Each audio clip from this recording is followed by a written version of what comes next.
Hi, my name's Adam Vogel. I'm the head strength coach here at Bradley-Bourbonnais Community High School. I've been the head strength coach here for about 6.5 years.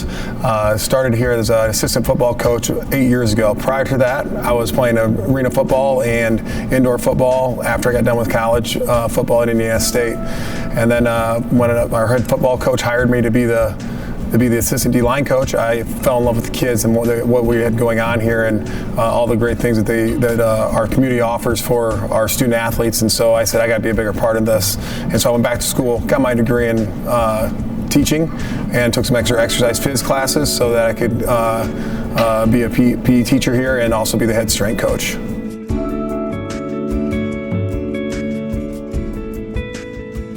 I'll have to tell you, to be honest, I was a little bit apprehensive about power plate just because I'm very systematic in how we do things, and so we have to have a place and a purpose and a reason why for everything. And I had read the research behind power plate and thought, well, there's some intrigue here. However, I'm not sure where it places or where it goes. And so we've had a chance to demo them those first 2 months, and it was really interesting to see. At first, for the first week, I didn't say anything. I just showed them how it works, and I let the athletes get on them as they kind of please, and then we start to build our protocols off of that. And the buy-in and ownership that the kids took of using the machines was unreal as far as where we started and where we went with it.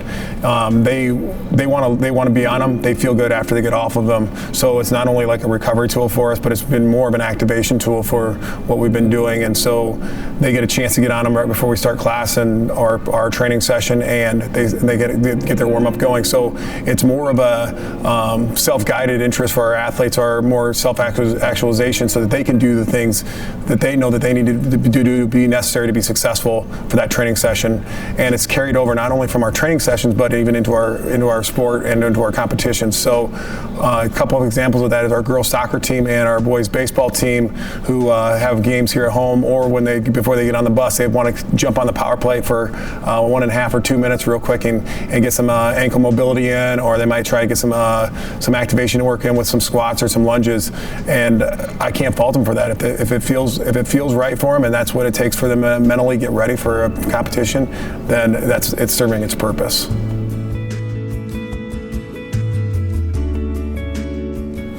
In the last 60 days using power plate, we started off a little bit more unstructured with it, and because I didn't know where it fit into our system and how we were gonna use it with our workflow on a day-to-day basis. So I started out just kind of real informal with them, showed them how to work, show them how to do some simple exercises on it, and then seeing how they used it as individuals and athletes.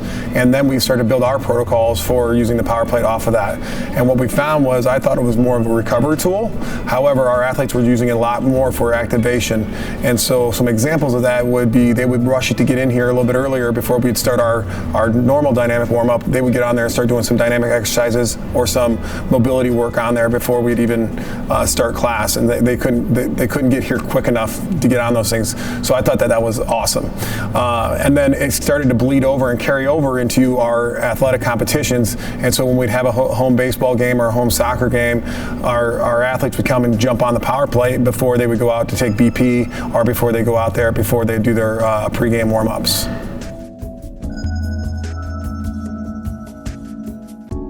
All of our athletes have the opportunity to use power plate because it's part of our program. All sports at our high school participate in our athletic performance training program. So anything that we have as a piece of equipment or within our facility is open for all of our athletes to use.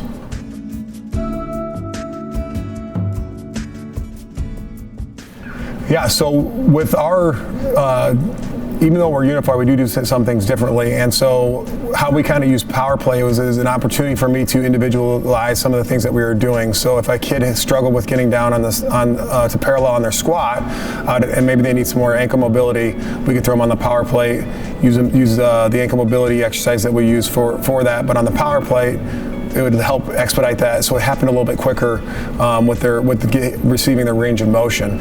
And then we'd also use it as well where athletes would even ask me, like, hey coach, is it okay if I jump on the power plate before we do our bench max? I'd say, yeah, absolutely, get a couple reps of push-ups in there, and then we'll get your warm-ups going for bench. And if that made them feel better, we're gonna let them do it.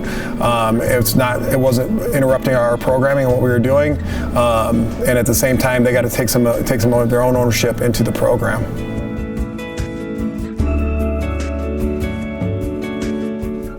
For us, power plays has benefited all of our sports and all of our athletes. They all are gravitated towards it. They all want to get on it at some point or another, whether it be activation work or whether it be recovery work.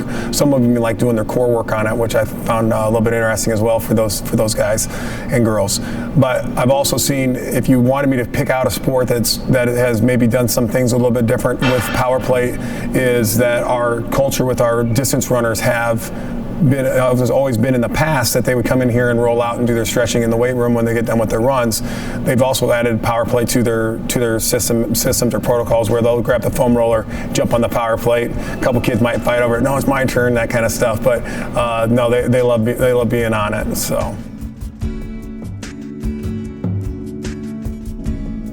So we hosted a conference here about a month ago, and a bunch of strength coaches were here. And then I was talking to one of those strength coaches a few weeks after that, and he said, "Hey, I saw you had the power plates in there. How's that been going?" And I said, "Well, it's been going really well." And he was talking earlier in the conversation about buy-in and with his athletes. And so I said, "Yeah, one thing that's been helpful with it is that our kids have taken a little bit more ownership of some of the responsibilities that they have to get themselves either prepared for competition or prepared for a training session and/or recovery afterwards. Because we had the power plates there, it's not just, oh, I'm going to go roll out again, or I'm going to go do some dynamic flexibility or work on my mobility. They really take a little bit more pride in what they did, because they know, hey, if I get on the power plate, I know that I feel better after I do my mobility exercises on it, or I do my activation work on it. And so they've really taken ownership of their training, as opposed to just us implementing things for them or giving them prescribed exercises, sets, and reps. They've been starting to think about how they want their training experience to be, and not just how we're programming it for them.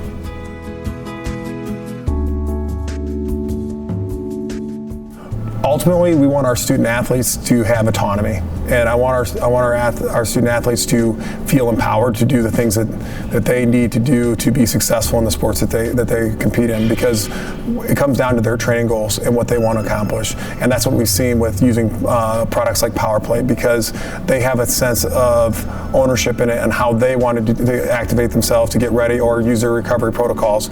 So we'll go over things and we'll have things programmed that we're going to do from a recovery standpoint, but when they see that the power plates are sitting there in the weight room and they're open, and they come in here to do their own dynamic stretch or their own dynamic mobility, whenever they do anything like that, we'll see that they're going to take a little bit more pride in something when it's their choice in doing it, as opposed to us always prescribing everything that we think they need.